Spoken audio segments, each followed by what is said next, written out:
So today's prompt is much longer. We're going to provide this in text on most of the platforms you're finding this video on so you can see it.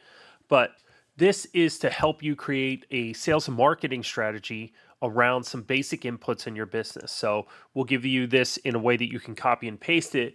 But basically, we're asking the AI, hey, you are a senior small business strategist. Using the inputs below, create a complete and practical outbound kit that a 1 to 5 person sales team can use today. And then we have our inputs here.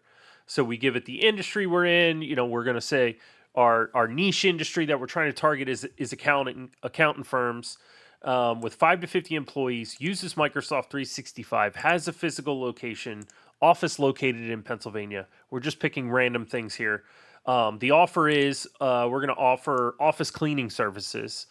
And here's proof/trust. This would be where you would put any kind of testimonials or case studies that you have. You could put this here. Differentiators. This would be here. We said all of our employees sing during the cleaning. And then the tone or frame of voice, you can either put words in there, or sometimes what's great is to give it example content. So whether it's a blog post or something else that you've written, to give it, hey, this is how I typically talk and this is my tone.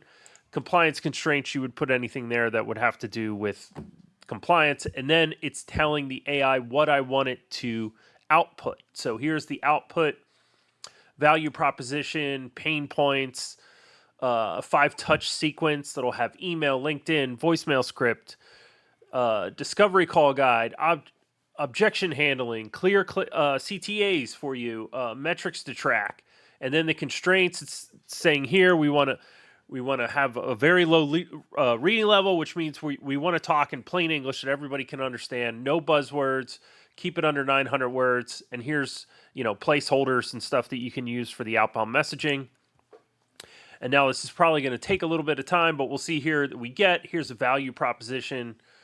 Here's our top 5 pain points that have to do, hey, dusty desks, dirty common areas. Here's emails that we can use, LinkedIn DMs we can use, discovery call guide, everything that we asked for. Clear CTAs are here. So this is a great prompt to help you get started. Are all these things going to be perfect? Are you probably going to use these? Probably not. But this is a great place to get started on helping your sales and marketing team.